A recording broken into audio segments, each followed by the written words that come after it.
não está travando para mim. Não ouso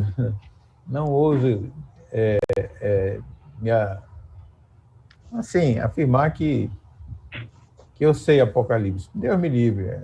Desde quando eu era recém-convertido, pessoal, olha, tu já viu falar aqui no milênio? Eu não me interessava, porque eu achava tão confuso e eu tinha problemas mais sérios para tratar no presente do que sobre o futuro. Mas tem gente que cedo começa a se interessar, não tem nada de errado nisso, é bom. Bem-aventurados que ouvem, os que leem a palavra da profecia e guardam, né? E guardam, entende? Mas a única vez que eu tive, olha a Lília chegando. Bom dia, Lília, sério. A única vez que eu tive, assim, me debruçar sobre Apocalipse foi numa exposição direta que teve em Perinha, pastor Caio Filho, quando estava começando a Vinde via satélite. Então, colocaram a televisão, se eu não me engano, lá na IPM, e aí o pastor Caio Filho começou, do começo foi até o fim. Só essa vez que eu li mais, assim, Apocalipse. E depois, leitura em casa, pessoal, normal, mas nunca fui ver todas as correntes e tudo mais. De maneira que vocês, tá certo, estão liberados para contribuir, por favor, tá certo? Para contribuir. E naquilo que for concorrente, né, naquilo que causa, que é divergência, certo? A gente tem que apenas afirmar que há uma divergência ali, há um problema, né? Há um problema. Teve uma pergunta que fizeram para o pastor Caio Filho, hein? Caio Filho, tá? Fizeram uma pergunta para ele assim: por que já no paraíso a árvore da vida ela tem folhas que servem para a cura dos povos? Ainda haverá gente doente, não é? E aí, entenderam o que eu falei? Deu para ouvir? Tá? É uma pergunta, tá certo? Muito interessante. Tem que ver que tipo de cura é essa, né? Porque não é só cura física, né? Que seja qualquer doença, Lília. Qualquer doença, não é? Cura dos povos, a cura da alma, cura de qualquer coisa. Mas, a princípio, você, quando vai estar na presença do Senhor, né? Lá no paraíso, tá certo? Você não vai ter traumas, eu acho que não. Você não vai ter mais, tá certo? Lembrança de coisas ruins. Então, o Caio pegou e falou: olha, gente, eu já tenho... Geraldo, eu não entendo porque a gente fala de não vai ter mais lembrança de coisas ruins. Por que... Está travado aí o meu? Não, eu entendi. O meu está travando direto. Eu lhe ouvi. Não vou nem continuar a pergunta se está travado, porque ninguém vai ouvir. Mas estamos te ouvindo. Mas eu não vou entrar nessa questão. A questão é o seguinte, que é só a tua imagem. A questão é o seguinte, é que o pastor Caio, é isso que eu estou querendo dizer, o pastor Caio, nessa pergunta, ele falou: irmãos, eu já tive vários pensamentos sobre isso. E hoje eu me conformo em dizer, não sei. Entendeu? Não sei. E eu achei muito importante, né, a parte dele, a humildade dele, de não tentar dar resposta para tudo. É um mistério. É um mistério. Algumas coisas é um mistério de Deus, né? Não tem jeito. Tá bom? Então, ele também disse, eu não me atrevo, o pastor Caio Filho, isso eu ouvi dele, eu não me atrevo a afirmar com contundência qualquer coisa sobre o Apocalipse. Ele disse isso. Pois é, olha aí, qualquer coisa, né? Qualquer coisa. Né? Mas, tudo bem. Então, se o Caio Filho não se atrevia, tu imagina eu. Vamos lá. Então, tá aí todo mundo já, né? Tá?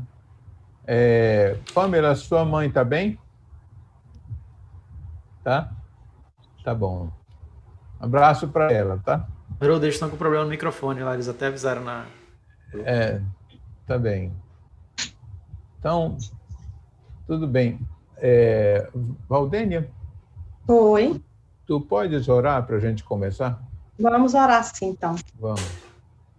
Senhor, nós te louvamos, te damos graças, Senhor, te agradecendo porque tu és o nosso Deus, Senhor. Nós cremos na esperança, Senhor. Obrigada porque um dia tu nos resgataste, Senhor, foste à cruz e morreste por nós, Senhor. Muito obrigada, Senhor. E nesse momento, Senhor, vem aqui estar presente nesta aula, Senhor, dirigindo todas as coisas, o falar, o ouvir, e as nossas dúvidas, Pai. Em nome de Jesus, perdoa os nossos pecados. Amém. Amém. Amém. Sireno, tu voltou, graças a Deus. Vamos colocar aqui.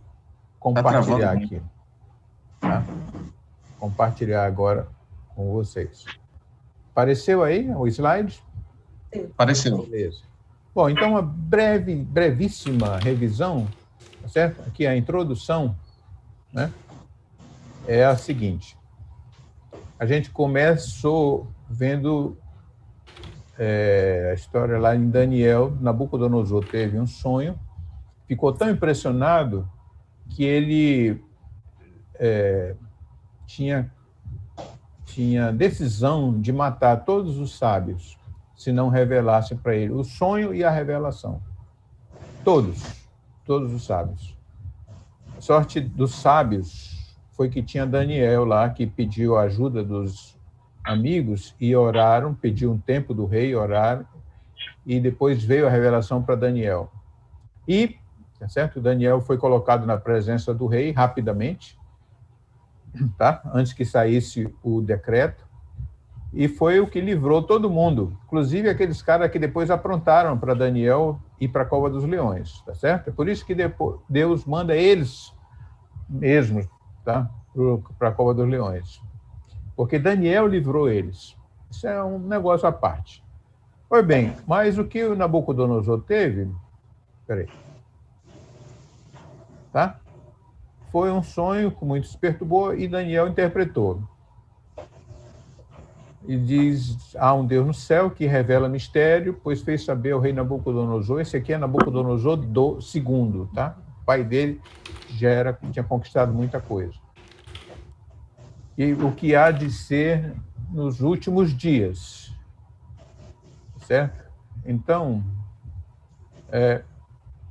ele fala isso aí, né? Como vistes que do monte foi cortada uma pedra sem auxílio de mãos, e ela esmiuçou aquela estátua toda, né? Cabeça de ouro, que era o próprio Nabucodonosor, a Babilônia, o peito de prata, se eu não me engano, e que era o Império Persa, depois veio o Império Grego e, por fim, o Império Romano, certo? E aí veio abaixo. E a pedra se transformou numa montanha que era, certo? O reino eterno, o reino eterno. Então, por alguma razão, Deus deu uma vislumbre para Nabucodonosor, e certo? A todos os povos, porque ele falou para todo mundo que o Deus, certo? Dos céus é quem dominava, entendeu isso por um tempo, né? Depois ele vai ser cortado do reino. E Daniel foi exaltado, né? Foi exaltado. Muito bem, mas foi sobre o fim dos homens. Esse sonho foi sobre o fim dos homens, onde tem poder, o último, né? Roma foi o império mais que demorou e que mais forte que teve, mas ele ruiu de dentro para fora, o barro e o bronze, né? E o ferro. E então não surge mais um império tão terrível assim, tá? Aí o próximo já é o do reino eterno, né? Então, por alguma razão, Deus deu isso para Nabucodonosor e, portanto, para toda a humanidade, porque isso, obviamente, foi divulgado. Nabucodonosor se prostrou aos pés de Daniel, imagina. Será que alguém achou isso estranho? Todo mundo achou isso estranho. Isso corre logo, certo? Por todo o reino. Olha, aconteceu alguma coisa muito estranha. Pois bem, aí depois a gente entrou em Apocalipse mesmo, né? E diz assim, né? Revelação de Jesus Cristo, que Deus deu para mostrar aos seus servos as coisas que em breve devem acontecer. Por isso que eu coloquei o que acontecerá. E que ele, enviado por intermédio do seu anjo, notificou ao seu servo João. Tá?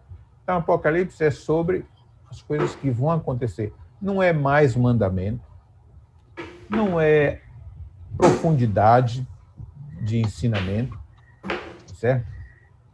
Não é isso. É meramente as coisas que vão acontecer. Tá?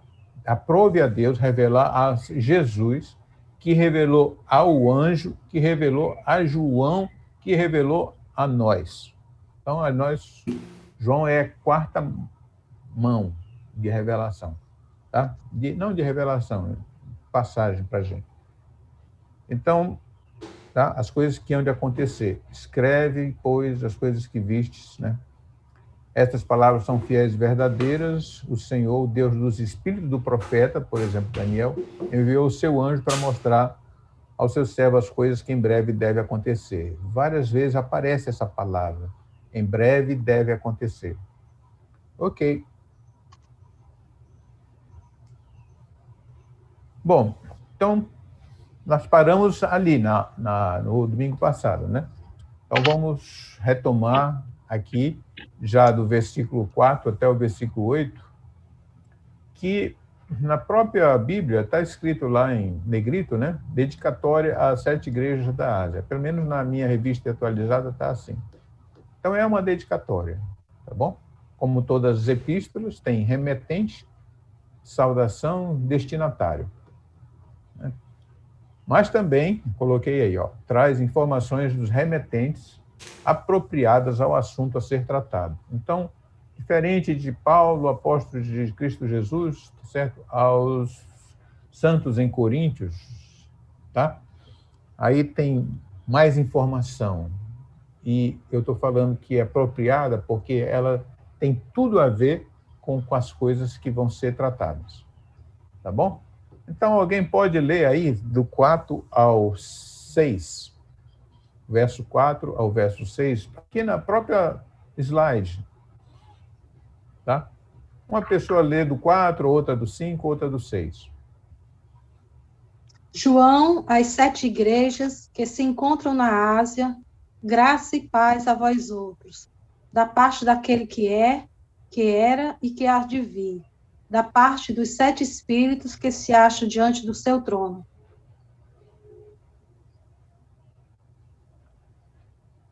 O que mais? E da parte de Jesus Cristo, a fiel testemunha, o primogênito dos mortos e o soberano dos reis da terra, aquele que nos ama e pelo seu sangue nos libertou dos nossos pecados. E nos constituiu reinos, sacerdotes para o seu Deus e Pai. A ele a glória e o domínio pelos séculos dos séculos. Amém. Amém. Bom, então é João escrevendo, a gente já sabe, depois ele vai se identificar de novo. E, como falou aí, o endereço, o destinatário aqui são as 7 igrejas. Lá no início a gente falou para testificar aos seus servos. Né? Então, é para crente. Tá? Apocalipse é para crente. E a gente até lê às vezes e ouve tanta coisa até no Discovery sobre Apocalipse, né? É claro, é uma leitura importante, mas ela é para crente, para os que creem, né? E ela fala, igual às outras epístolas, tá certo? Coisas boas, saudação boa aqui, graça e paz. Tá? A vós outros. Então, tem um relacionamento bom. João não tem queixa contra as igrejas. Não, o que ele vai escrever daí para frente não é nada pessoal, certo? Ele está tranquilo com respeito às igrejas, mesmo se alguma foi falha com ele, não há nada certo? Que comprometa o que ele vai escrever. Ele está completamente neutro. Aliás, nem neutro ele está a favor da igreja, tá? E isso demonstra Deus, Jesus, a favor da igreja. Daqui a pouco vai sair para algumas igrejas umas palavras muito duras, tá? Mas isso não significa que ele não deseja graça e paz, certo? Graça e paz.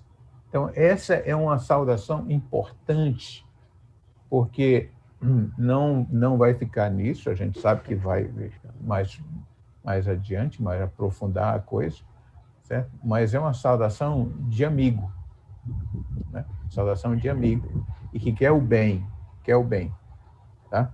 Mesmo sabendo, às vezes, que tem uma Jezabel lá dentro de alguma igreja, né? Mas ele quer o bem dessas igrejas, tá? E aí ele fala da parte daquele que era, que há de vir, que é Deus Pai, né? Que é Deus Pai, né? Eu não sei se aí é Jesus, porque depois ele vai falar, e da parte de Jesus Cristo, né? Então, tem assim, olha, da parte daquele que era, que é e que há de vir, e dos 7 espíritos que se acham diante do trono. Gente, em nenhuma epístola aparece essa figura de 7 espíritos. Bom, na minha versão, esse espírito aí está com letra maiúscula, tá? Mas esse número 7, tá? Número 7 coincide com as 7 igrejas, que, portanto, tinha muito mais igrejas na Ásia quando foi escrito, né? Mas é um número que tem significado no contexto bíblico, né? Como sendo plenitude, né? Plenitude. Número 7 é um número de plenitude. E em Apocalipse vai se mostrar várias vezes essa simbologia, né? 7 espíritos que se acham diante do trono. Então, não está falando assim que é o Espírito Santo, mas é. Só que parece que cada igreja está representada, sabe? Está representada aí. Então, já começou aqui uma coisa nova para as igrejas. Mais tarde vai falar ao anjo das igrejas de Éfeso escreve. Entendeu? Como o líder, o pastor, o chefe da igreja de vai aparecer como o anjo da igreja. E agora aqui aparece como, certo? Um espírito, como que um para cada igreja. Então, essa é a primeira vez que já começa a vir coisas diferentes, coisas novas. E era para ser, porque agora está se referindo, tá certo? Ao trono de Deus. Tá? Ao trono de Deus. Então, informações novas e que nunca tinham sido falado. Tá? Então, isso é importante porque você se vê, de certa forma, sua igreja, né, toda a igreja, ela está diante de Deus, diante do trono de Deus. Estamos assentados em lugares celestiais em Cristo Jesus, né? E isso é muito, muito importante. Quando o anjo Gabriel foi notificar ao pai de João Batista, tá? Que ele ia ter um filho com a esposa dele, ele duvidou do anjo. O anjo falou assim: eu sou Gabriel, eu assisto diante de Deus. Eu nunca minto. Tá certo? É uma ousadia sem tamanho falar um negócio desse. Suspeitar da informação de um anjo de Deus que assiste diante do trono de Deus. Lá só tem, tá certo, seres completamente santos. Não tem ninguém mais ou menos. Todo mundo santo lá. Então ele falou: rapaz, você não sabe o que fala. Você vai ficar mudo até nascer essa criança. Então, houve essa repreensão para o pai de João Batista, e Gabriel disse isso: eu assisto diante de Deus. Né? Então, aqui estão 7 espíritos que se acham diante do trono de Deus. Isso tem implicações, certo? Por quê? Porque eles falam a verdade. Tá? Eles são santos. Bom, e depois, da parte de Jesus Cristo, fiel testemunha, o primogênito dos mortos, aí começa, tá certo? A exaltar Jesus também. Primogênito dos mortos, soberano dos reis da terra. Isso é importante, porque, certo? Ele vai, daqui a pouco, agir sobre toda a terra, sobre, tá certo? Todos os governos. Inclusive o que tinha levado João Batista, ou melhor, João, para a ilha de Pátimo, né? Ele falou: eu me achei na ilha por causa da tribulação. Não, eu sou amigo de vocês, servo de vocês, na tribulação. Então dizem que foi exilado, né, para a ilha de Pátimo. O primogênito dos mortos, soberano, aquele que nos ama, ora, e pelo seu sangue nos libertou dos nossos pecados. Então, a relação dele com o mundo todo, certo? Com a própria força da morte, né? E conosco. Nos ama e pelo seu sangue nos libertou dos nossos pecados, nos constituiu reino, sacerdotes para seu Deus e Pai.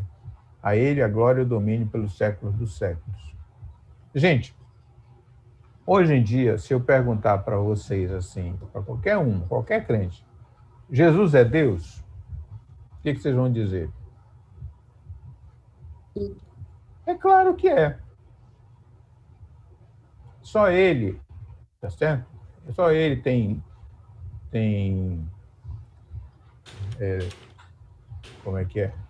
É onipresença, onipotência e tudo. Ele é Deus, Deus de Deus. Depois é que isso foi sendo formulado, tá, gente? Mas antes, na época da igreja primitiva, eles viam Jesus e nem se perturbava com isso, como Senhor, como Filho de Deus, como Senhor, tá certo? E pronto. Quando foi na época de Constantino, é que houve uma confusão, tá? Entre alguns líderes, e aí surgiu o credo de Nicéia, se eu não me engano, para dizer, tá certo? Que Jesus era Deus de Deus. Tá? Não, Jesus era Senhor. Depois é que veio Deus de Deus, etc. e tal. Mas quando aparece aí, por exemplo, essa passagem, olha, constituiu reino, sacerdotes para o seu Deus, é para Jesus. Entendeu? Chamando o pai de Jesus de Deus dele. Tá? Seu Deus e Pai. Então, não é de se estranhar essa linguagem nessa época, porque as pessoas viam o que Paulo escreveu lá em Filipenses. Há um só Deus, um só Senhor, um só Espírito, um só batismo. Lembra aquela passagem? Tá? Então, não se tinha essa preocupação de falar, olha, então ele é Deus, rapaz, então ele é Deus. Não tinha essa preocupação. Bastava, ele é Senhor. Tá? E todos os reinos da terra são feitos por ele. Depois, como eu falei, depois é que vai aparecer a confusão e tudo, e aí vai se formular, vai se realmente fazer fórmulas sobre as declarações a respeito de Jesus. Mas levou 200 anos, tá bom, gente? 200 anos para dizerem que Jesus era Deus. Então, não havia essa preocupação na igreja primitiva, apenas de que ele era Senhor. Tá? Harold. Sim, João. Ô, Luiz, fala.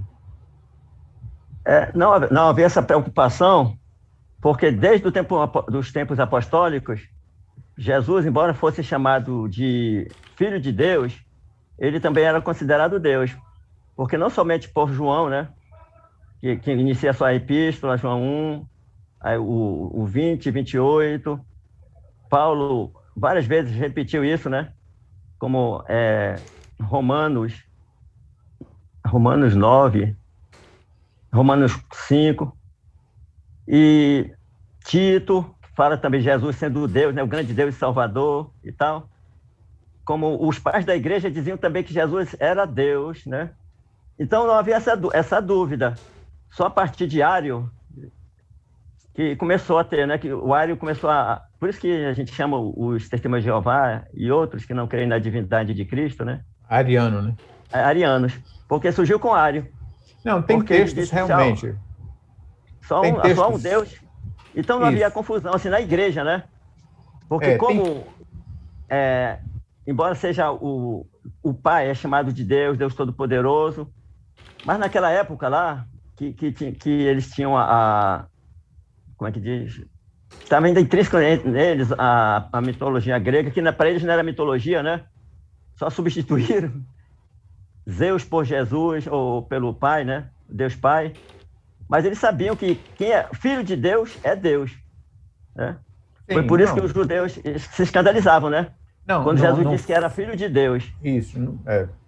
Aí por que vocês querem me apedrejar? Não, eu sei. Por que vocês querem me apedrejar?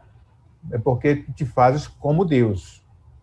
Faz, né? Deus a ti mesmo, faz Deus a ti mesmo, Eu sei. Não, e tem passagens que aparecem ele chamando de Deus, tá? Mas, certo? A maior parte das vezes, ele é tratado como Senhor, né? Então, essa questão que ele é Deus não é Jesus Cristo tremendamente explorada no Novo Testamento. Não é. Entendeu? É Senhor. Jesus é o Senhor. Entende? Então, numa hora dessa aqui, por exemplo, ele fala, o meu Deus e o vosso Deus. Não tenho achado íntegras as vossas obras diante do meu Deus. Quando ele escreve para uma igreja, né? Mas você está certo, Luiz. Tem passagens que fala que ele é Deus. Que ele é Deus, claro. Obrigado. Bom, tá? Então, é necessário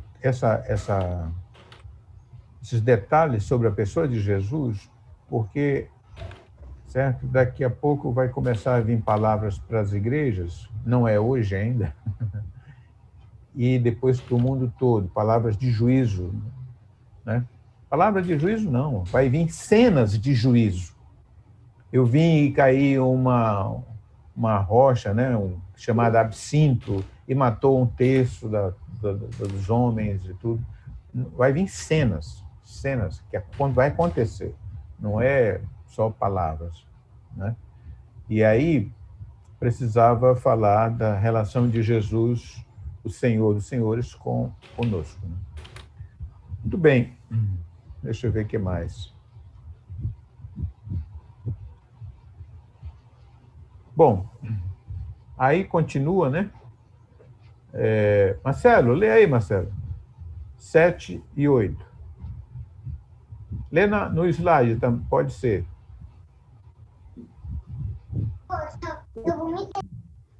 Eis que vem com as nuvens, e todo olho o verá, até quantos o traspassaram, e todas as tribos da terra se lamentarão sobre ele, certamente. Amém.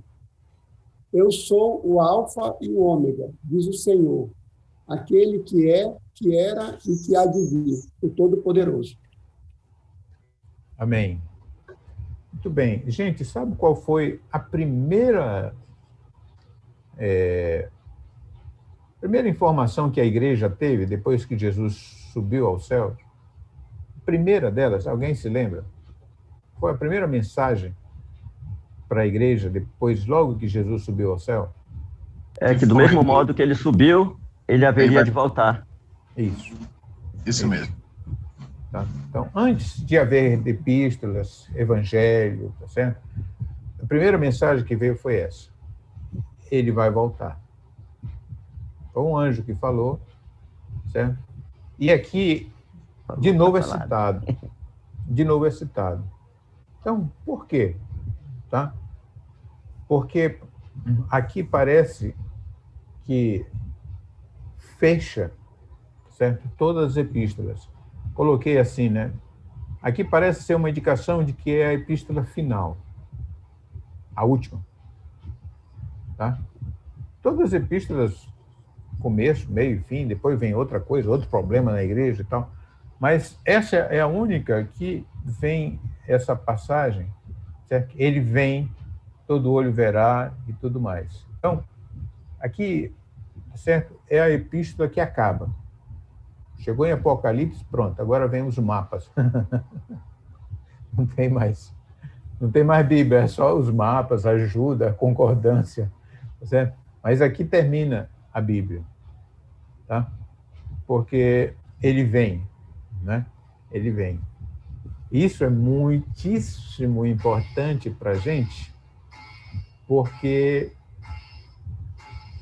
as coisas que vão acontecer, certo? Só dá para, eu acho, que suportar, e até de agora, né? Se você pensar assim, ele vem, né? Paulo fala assim, a todos quantos amam a sua vinda, não somente a mim, a coroa da justiça, mas a todos quantos amam a sua vinda. Maranata, ora vem, Senhor Jesus. E então, aqui, já no verso 8, quem vocês acham que é aqui, olha? Eu sou o Alfa e o Ômega. Quem é esse aí? Diz o Senhor Deus, aquele que era, que é, que de vir, Todo-Poderoso. É interessante que naquele texto, acho que foi o 4, né, que foi lido, que até eu disse, ou Jesus, né? Mas ali estava se referindo mesmo a Deus Pai, que há de vir. Aí eu fiquei com um parafuso na cabeça, né? O Pai está dizendo que vem, né? Jesus também diz que vem. Os dois são Alfa e Ômega. Isso. E aqui no 7 e 8, fala, né? Eis que vem com as nuvens e todo olho verá até quantos o traspassaram. Ó, que vem com as nuvens. Esse é o 7, né? No 8, eu sou o Alfa e o Ômega, diz o Senhor Deus, aquele que era, que é e que há de vir. Ó, há de vir. Aí fica na dúvida, se é o que vem com as nuvens, ou também porque ele vem junto com o Filho. Lá no final de Apocalipse 22, se não me engano, 13. aparece Jesus falando. Aí já é Jesus também. Eu sou o Alfa, o Ômega, o princípio e o fim. Ali é Jesus. Mas aqui, quando fala o Todo-Poderoso, o Senhor Deus, né? O Senhor Deus, aqui dá uma indicação de que se trata do Pai. Haroldo, lá em Isaías, ele fala, meu seu nome será Deus forte, Pai da eternidade, príncipe da paz, ou seja, está se referindo a Jesus. Então, eu acho que é Jesus. E Jesus e Deus aí é complicado para entender, mas eu creio que seja Jesus. Entendeu? Ele não fala lá que seu nome será Deus forte, Isso. Pai da eternidade, príncipe da paz. O Emmanuel. O Emmanuel, Deus conosco. Sabe o que é interessante? Que os judeus, já no tempo de Cristo, eles têm uma frase, né? Falando de Deus, que ele é o Adon Olam, que é o Senhor do Universo. Aquele que era, que é e que será. Hayá, Rové, Ve-Yerri, né? Aquele que era, que é e que será. Isso são cânticos antigos.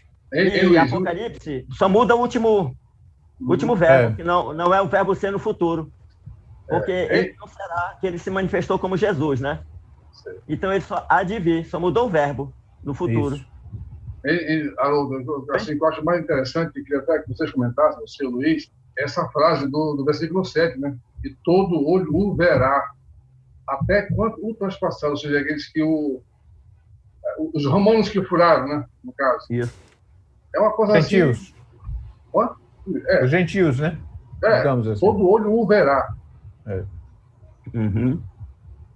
Uma pessoa um dia me falou assim, não sei se foi aqui na sala, quem foi, que falou, como isso é possível? Pois é. Aí ele mesmo respondeu, ele disse assim, hoje em dia nós estamos caminhando para uma internet global, e esse é o plano mesmo, né? Haver uma internet boa em qualquer lugar do planeta, qualquer lugar. E pelo WhatsApp, certo?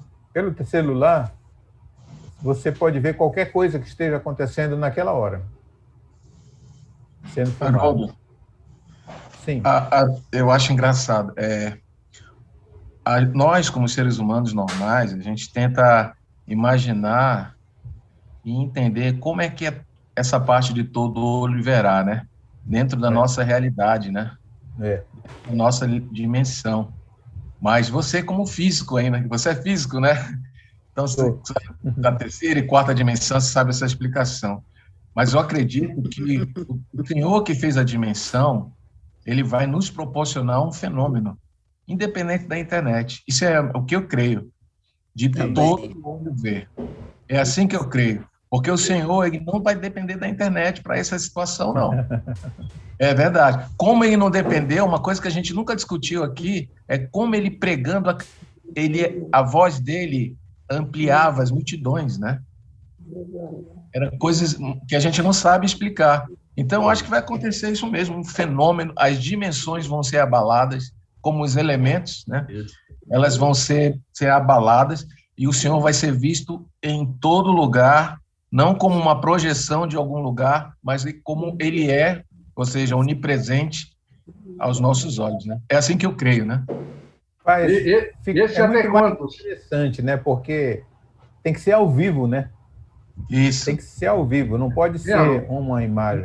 E não uma projeção, né? Não, eu perguntei, esse até quantos ultrapassaram? Envolve tudo, desde o... Entendeu? Até quantos ultrapassaram? Esse é um versículo que eu sempre tive... Eu não consigo entender isso, nem vou tentar, porque é complicado. Mas a ideia é de aqueles mesmo que furaram ele, né? Que tanto furaram as mãos, os pés, como o soldado. Porque a vida dele, os céus, a terra e o inferno vão vê-lo vir, né? Uhum. Então, é como o irmão falou, as dimensões todas, né? Vão contemplar a sua vinda. Que ele abalará os céus e a terra. Inclusive, os profetas falam isso, né? Sobre abalar os céus e a terra. Nossa, gente, já vai dar 15 para meio-dia. Eu vou avançar aqui, tá? Tá bom. Fico devendo essa, Wadson. Tá bom, tá joia. Tá? Bom, gente, agora, tá? Eu vou para o Velho Testamento, tá? Eu não copiei isso de lugar nenhum, entendeu? Eu comecei a pensar, orar, tá certo? E aí eu vou para o Velho Testamento, em Jeremias 25, tá bom? De 15 a 29, tá? Jeremias 25, de 15 a 29. Então eu faço a pergunta aqui, ó, por que a igreja? Porque já que Apocalipse se refere às últimas coisas, né? Por que João, as igrejas que se encontram na Ásia e tal, porque ele começou com as igrejas, tá? Então vamos ler isso aqui, tá bom? Eu queria que as meninas agora lessem aí bem rápido, a partir do versículo 15. Tá? Porque assim me disse o Senhor, o Deus de Israel: toma este cálice de vinho no meu furor e darás a beber dele a todas as nações às quais eu te enviar. Para que bebam e tremam e enlouqueçam por causa da espada que eu enviarei para o meio delas. Vamos lá, pode se atropelar, não tem problema. E o cálice da mão do Senhor e dei a beber a todas as nações às quais o Senhor me tinha enviado, a Jerusalém, a cidade de Judá, aos seus reis e aos seus príncipes, para fazer deles uma ruína, objeto de espanto, de assobio e maldição, como hoje se vê. A Faraó, rei do Egito, a seus servos, a seus príncipes e a todo o seu povo, a todo o misto de gente, a todos os reis da terra de Uz, a todos os reis da terra dos filisteus, a Asquelon, a Gaza, a Ecrom e ao resto de Asdod, a Edom, a Moabe e aos filhos de Amon, a todos os reis de Tiro, a todos os reis de Sidom e aos reis das terras além do mar. 23.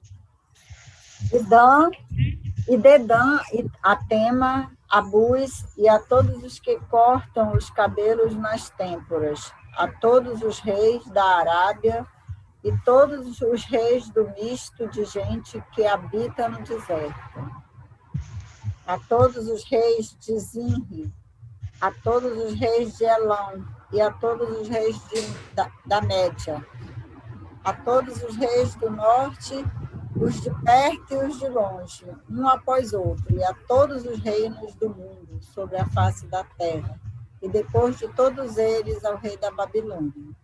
E aí? Só um momentinho, Lídia. Gente, deixa eu voltar aqui a falar com vocês. Espera aí. Gente, tem reis aí que a gente... Melhor, reinos que a gente nunca ouviu falar. A Tiro, Sidom, certo? A gente já ouviu falar, os moabitas, amonitas, certo? Mas muitos outros. Esses reinos todos estavam ali em volta de Israel. E, por fim, tá certo? A todos os reis da terra.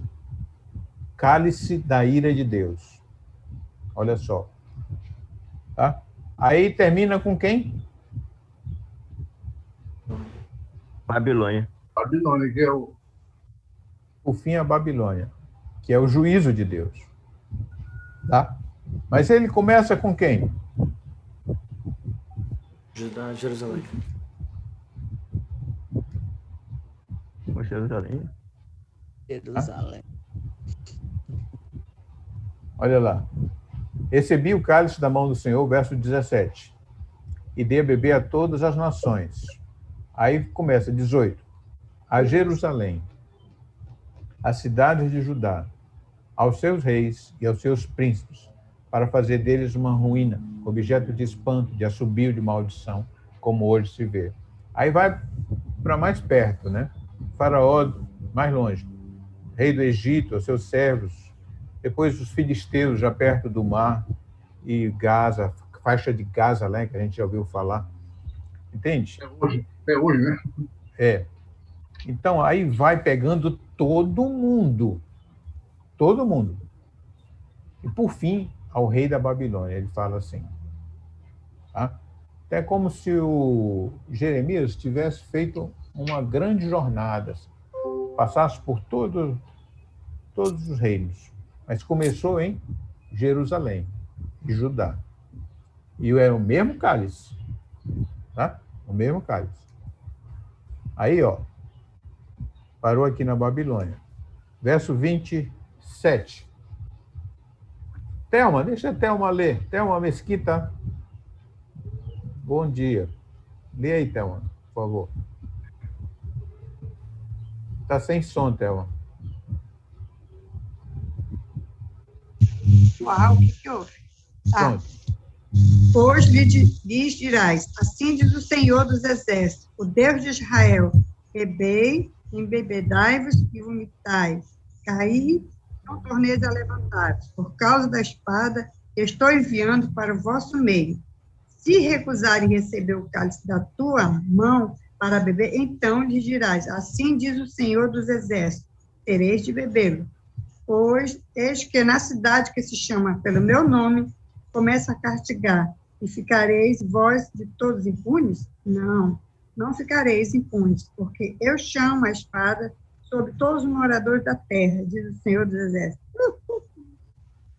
Todos os moradores. Gente, então, eu achei interessante, eu já tinha lido em Ezequiel uma vez, certo? Assim, uma disciplina rigorosa contra Israel, tá? Primeiro. Aí depois para os outros povos. Lá em Ezequiel tem isso também. E aqui em Jeremias, até o capítulo 24, certo? É só sobre Israel. Está falando sobre Israel, sobre a botija de... melhor, o oleiro e tudo mais. Mas quando chega no 25, certo? Aí fala sobre o restante, os outros povos.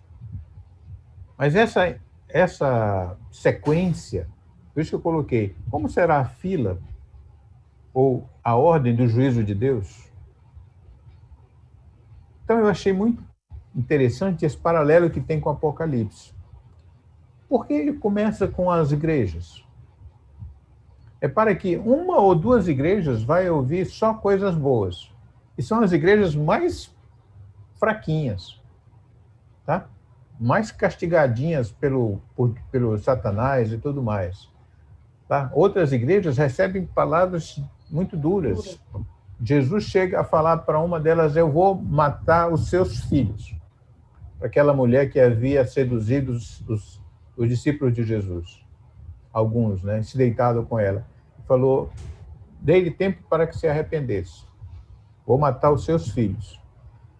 E a outra ele fala: você é pobre, cega, miserável e nua. Aconselho que compre de mim ouro refinado e tudo. Então, gente, não parece ser apenas aquelas igrejas com problema. Esse número, como eu falei, é um número simbólico, né? O número 7 tem muito a ver com a totalidade, a plenitude. E Apocalipse começa com a igreja. Então, o juízo de Deus é começado pela sua casa. Quem se lembra onde é que está aquele texto que fala assim: se o juízo de Deus começa pela sua casa, onde irá perecer o ímpio, sim, o pecador? Lembra desse texto? Eu não me lembro onde é que ele está. Depois alguém tenta achar. Então, gente, sabe, antes de Deus exercer juízo, e vai ser um juízo terrível, né? Porque é cálice mesmo, é cálice também da ira de Deus, vai ser derramado sobre a terra. 1 Pedro 4,18. Lê aí, Luiz, por favor. Agora, peraí. Procura aqui. Olha, ele falou de cabeça. E se com dificuldade que o justo é salvo, onde vai comparecer o ímpio? Sim, o pecador? Não, então eu que errei. Tem uma parte que fala que se o juízo de Deus é começado na sua casa... É o 17, versículo 17. É o 17, é o mesmo contexto. Qual é aí, Luiz? 4,17, Pedro 4,17. 17 e 18. Porque a ocasião de começar o juízo pela casa de Deus é chegada. Ora, se primeiro vem por nós, qual será o fim daqueles que não obedecem ao evangelho de Deus? E se com dificuldade que o justo é salvo, onde vai comparecer o ímpio? Sim, o pecador? Tá vendo? Então, gente, eu não sei vocês, né? Mas eu nasci numa família de muitos filhos. Então, nós éramos 5, somos ainda, graças a Deus, todo mundo está vivo. 5 homens e uma mulher. Tá? E, no fim, a minha irmã já até conseguia brigar com a gente de soco. Tá certo? Convivendo só com homem. Ela não brigava na rua puxando o cabelo de ninguém, não. Ela já dava de mão fechada. Porque ela se acostumou com a gente, né, com o homem. Mas o fato é o seguinte, que quando a minha mãe exercia juízo, a gente sabia que ia sobrar para todo mundo. Porque, tá certo? Já que todo mundo errava, não era justo deixar alguns de fora. Entendeu? Então, quando ela ou meu pai pegava para exercer juízo, agora ninguém sai mais daqui, ninguém mais não sei o quê, certo? Ele, para ser justo, ele abrangia todos os filhos. Então, a gente sabia quando alguém estava apanhando para valer. Sabia. Vocês só não foram filhos também, você sabe disso. Quando alguém estava apanhando para valer, você nem chegava perto. Nem chegava perto. Porque é sinal que a misericórdia tinha ficado bem baixinha e o rigor tinha ficado bem forte. A paciência tinha se extinguido. E ai de quem, tá certo? Nessa hora passasse lá por perto. Por quê? Porque todos nós erramos de alguma forma. Todos nós errávamos, de um jeito ou de outro. Tinha isso muito nos lares antigamente. O meu pai, no tempo dele, meu pai era de uma família de 12 filhos. Ele disse que a irmã dele, mais nova, pegou um elástico, borrachinha de liga de dinheiro, que botavam no braço, ela colocou aqui na cabeça, olha, tipo uma travessa, viu, Valdênio? Sim. Tipo uma travessa, assim, uma fita, né? A moça teve essa ideia de fazer isso, assim. E aí, um irmão delinquente foi logo lá, pegou aqui assim e puxou, sabe? Soltou. Pronto, lá ficou a marca na menina e o chororô. Quem foi? Não sei. Então, todo mundo apanha. Haroldo, interessante que você está falando, que eu estou me lembrando agora, meu pai fazia isso, a tal da peia coletiva. Apanhava todo mundo. Era. Não queria saber quem tinha cometido erro, não. Nós éramos os 7 levavam peia. Então, por quê? Porque mesmo que você não tenha feito diretamente aquilo, de alguma forma você merece. É verdade. Verdade. De alguma forma merece. Tá certo? Então, gente, tá certo? Deus vai exercer juízo, vamos entender bem isso. Deus vai exercer juízo final sobre a humanidade. Certo? Os homens vão desejar a morte e não vão encontrar. Monte, cai sobre nós, por favor, que a ira do Todo-Poderoso é muito grande. E não vão encontrar. Certo? O negócio vai ser absolutamente terrível, ao ponto os céus vão se enrolar com um pergaminho. Deus vai precisar fazer um novo céu, uma nova terra. Então vai ser juízo severo. Os homens vão blasfemar, mesmo assim vão estar blasfemando. E a vingança, né, de Deus acontecendo, a ira de Deus acontecendo. Então você acha que nós, igreja, vamos ficar impunes? Eu estou dizendo agora o contrário do que Jeremias falou. Você acha que vocês vão ficar impunes se eu estou fazendo isso com a casa que se chama pelo meu nome? Né? Então, gente, com a igreja não podia ser assim. Não podia ficar impune. Talvez, eu não estou, gente, dizendo que essa é a resposta final. Olha as minhas palavras. Talvez foi por isso que começou com a igreja. Apocalipse. Palavras de juízo, palavras de repreensão. E aparece Jesus, tá certo? Agora, não como cordeiro mais. Tem um momento que ele vai aparecer como um cordeiro degolado. Tá? Lá Apocalipse 5. Mas aqui ele não aparece mais assim. É com uma espada de 2 gumes, tá certo? Os seus pés muito fortes, sua cabeça, tá certo? Brilhando como o sol, melhor, seus olhos. Então, esse Jesus é que vê e age e executa, certo? Esse Jesus é o nosso Jesus. Então, achei assim que tem uma correlação com esse momento em que Nabucodonosor sai arrebentando o mundo todo. Tá? O mundo todo. O pessoal correu para o Egito, Nabucodonosor foi lá. Levaram Jeremias também para o Egito. Jeremias, quando chegou no Egito, né, não sei se foi em Mênfis, né, ele juntou umas pedras lá e falou, olha, aqui nessas pedras, Nabucodonosor vai fazer o seu trono. O seu trono. Então, se prepare que ele vai chegar também. Então, gente, vocês imaginam a época de grande terror que aconteceu quando Jerusalém estava sendo sitiada e morto todo mundo. Alguém podia pensar, olha só o que Deus fez com a gente, olha, puxa vida, esse Deus é um Deus terrível. Todo mundo estava levando os seus, tá certo? Tiro, Sidom, os filisteus, todo mundo. A espada de Nabucodonosor, tá certo? Alcançava. Chegou uma profecia de Ezequiel eu não sei se foi para Tiro, falou assim, e também para os filisteus, falaram assim, vocês disseram bem feito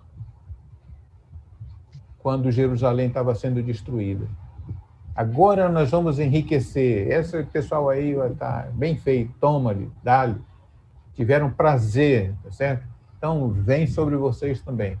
como eu falei para vocês, talvez a pessoa não esteja diretamente ligada àquele problema, àquele pecado, mas tem pecado.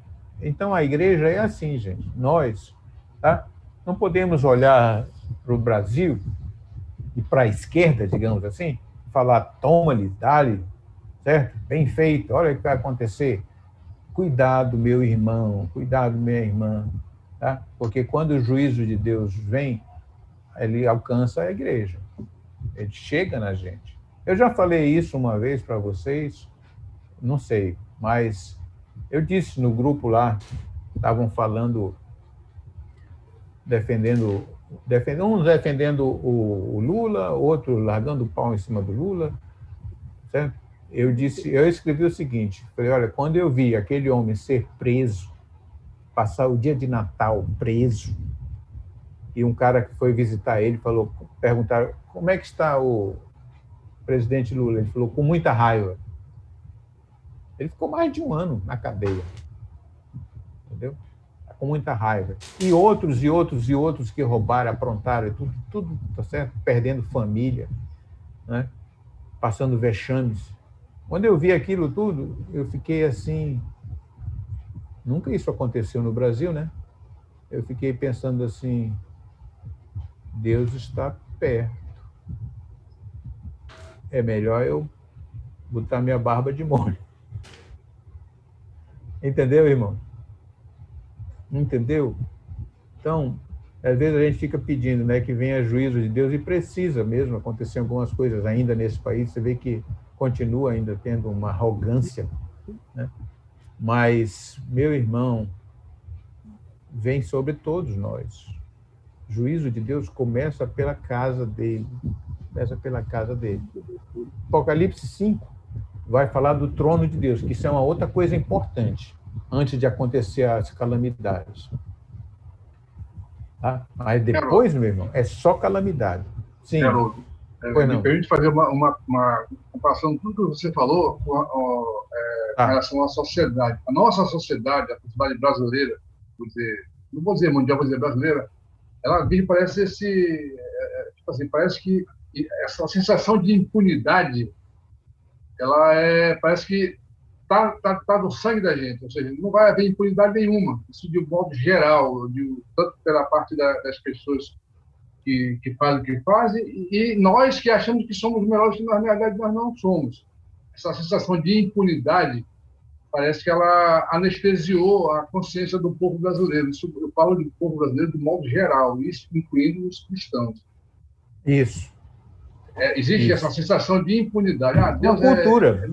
É misericordioso. É uma cultura. É isso. Sim. Eu acho que alguém deve ter perguntado por que os servos e as servas de Deus estão morrendo nessa Covid. Claro, é uma pergunta cabível, né? Mas se você for pensar, certo? Ainda não chegou a hora de separar o joio do trigo. Olha o Igor aí. Oi, Igor. Beleza. Haroldo, duas colocações rapidinhas.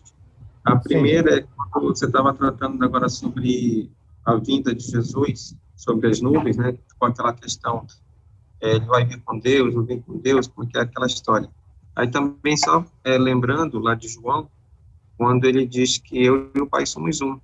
Então não tem como separar um do outro. Eles estão juntos. E a questão que o Cireno também levantou é sobre todo olho verá, e como é que ficaria algumas questões, quando ele exemplificou sobre ele estar nos montes, né, como é que ele falava, a gente também tem que lembrar que ele é Senhor do tempo. Então, você imagina assim, Jesus subiu ao monte, como é que ele vai falar? Bom, ele é Deus, então ele sabe para onde a corrente do vento está indo. Eu não vou falar contra o vento, eu vou falar a favor do vento, e aí você, melhor que a gente como físico, vai dizer, é verdade. A voz dele vai se expandir naquele espaço. E ele ficando em cima, a voz vai descer morro abaixo. Então, é muito simples quando a gente começa a entender por esse lado daquilo que ele é, Senhor sobre todas as coisas. Obrigado, Léo. Obrigado. Mas entendeu, gente? Então, eu queria fechar essa aula de hoje com essa comparação de Jeremias e Apocalipse, tá certo? Mostrando que, quando você vai exercer juízo, você não pode ser parcial. Entendeu? Eu gosto tanto dele. Espera aí. Quem vai sofrer a punição vai ficar automaticamente, tá certo? É sensível para falar assim, por que ele não? Não era assim que a gente fazia? Por que eu vou apanhar e ele não, pai? Por que, mãe? Só eu. Certo? Você ficava com mais aborrecimento sobre isso do que com a cintada. Não é? Onde eu ficava ferido. Ficava ferido. Aquela cintada passava, mas ficava ferido. Eu me lembro dos meus irmãos, tinha um irmão falava assim, o seu preferidozinho. Não é? Seu preferidozinho.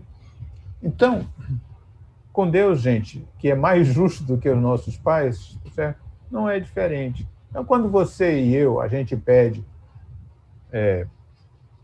e está certo pedir, né? Um avivamento, certo? Se prepare. Se prepare, porque talvez seja necessário a gente passar por algumas coisas que nos tragam arrependimento e desejar um avivamento verdadeiro, né? E não poder para a igreja. Tem muito crente que sonha em igreja estar no Planalto. Não é lá que fica o presidente? Entendeu? Sonha com isso. Meu Deus do céu, a pessoa ela só pensa em poder, sabe? Só pensa em poder. Quando chegar lá, ela vai querer tirar Jesus de lado. Mas esse não é o avivamento que Deus planeja para uma nação, né? Bom, acabei de falar. Quem quiser pode vir.